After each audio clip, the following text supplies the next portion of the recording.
is lane. Oh, Lane. Lane. Say it again? Like Wayne, but with an L. Lane. Lane. There you go. Sounds easy. I can do that. What'd you do over there? Nearly took my finger off. Just- Cut mushrooms, by God, you know? Just in time for the hand reader to wonder what that thing is doing there. The frittata was really good though. Okay. Okay. So, you and I did meet at Wise Guy University, and let me show you how I know that. Okay. So, as a matter of fact, I do want to talk to you about your Wise Guy in several of its different layers.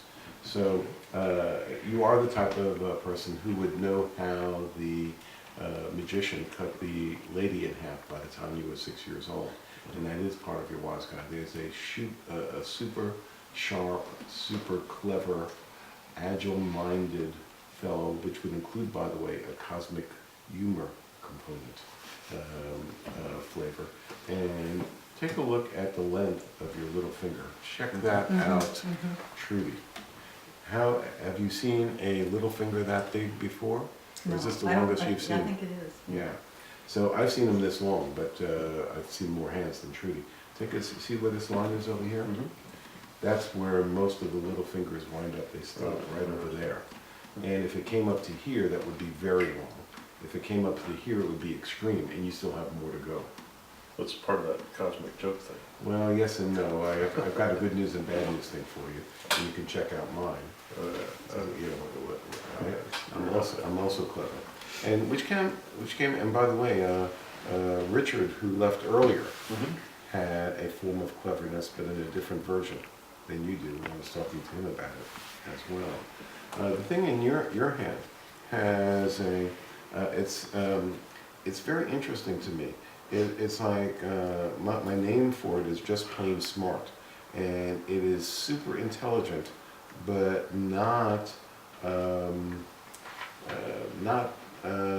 professor-ish.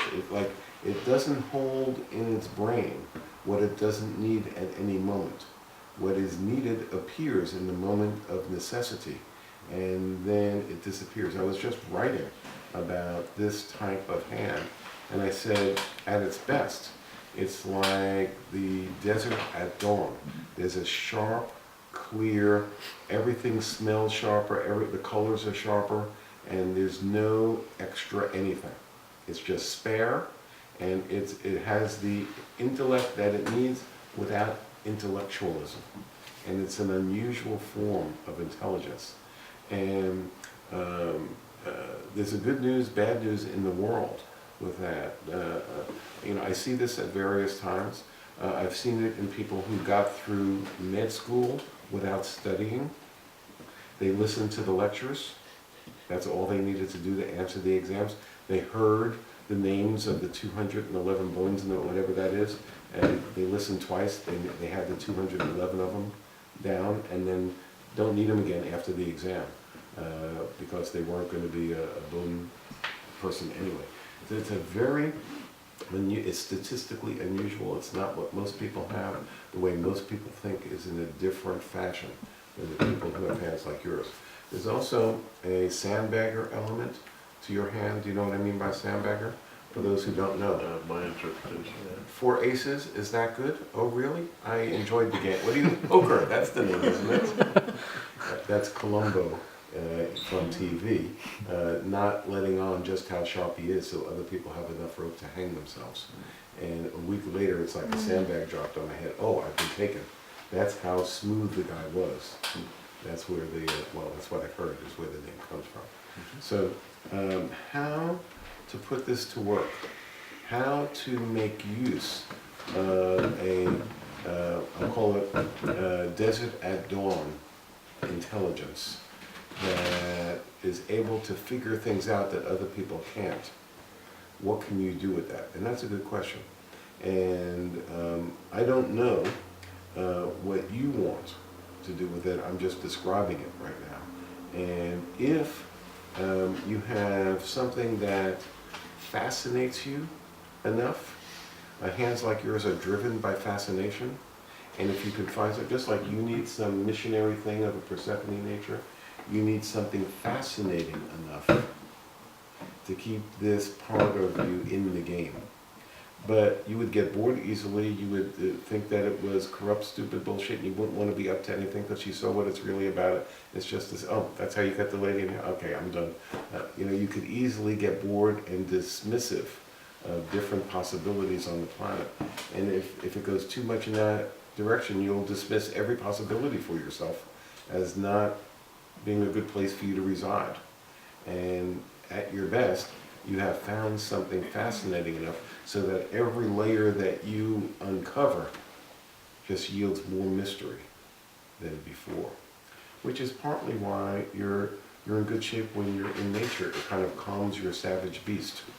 And that you have like that intellect of yours does have a big appetite, but it's not intellectualizing like it sometimes gets with a different type of hand. Fierce edge of consciousness. What'd you say? He said the fierce edge of consciousness. Okay. Yes. Nicely spoken.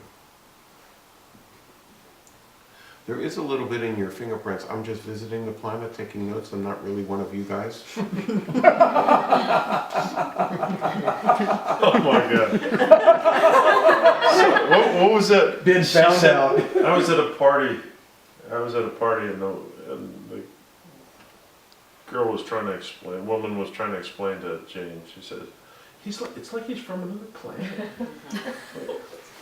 I Yeah, consider that a good thing. So. yeah, and I have 9 of your 10 fingerprints, Really? and yeah, well, I don't have that one. Yeah. And let me just look again at something. Yeah, I'm working on 9, but that's okay. I have a theory. That one's missing. Well, I have a theory. And as a matter of fact, I'll upgrade it to an educated guess, highly educated, not 100% verified, but close theory. Okay. I think your life purpose is to persuade other people. And I find it interesting for you to be in a persuasion-like purpose. It would be as interesting as if you were in a persuasion-like purpose, because you wouldn't want to persuade anybody of anything. Oh, sorry, what's your name again? Kimberly. Yeah, Kimberly. Because you wouldn't want to persuade, and that would be so ironic if your hand had that. But your hand has that. And I believe it's your job to communicate to the public, or to people in general, in some way that's effective, that they shift their behavior. And that's what I mean by persuasion. You communicate, they change behavior. But they're not anything like you. Their way of gathering information, their observation post on life is nothing like yours, which gives you the advantage to see the stuff that they're not seeing. But until you communicate and they change their behavior, your job isn't done. My job is done. Thank you. Good fun.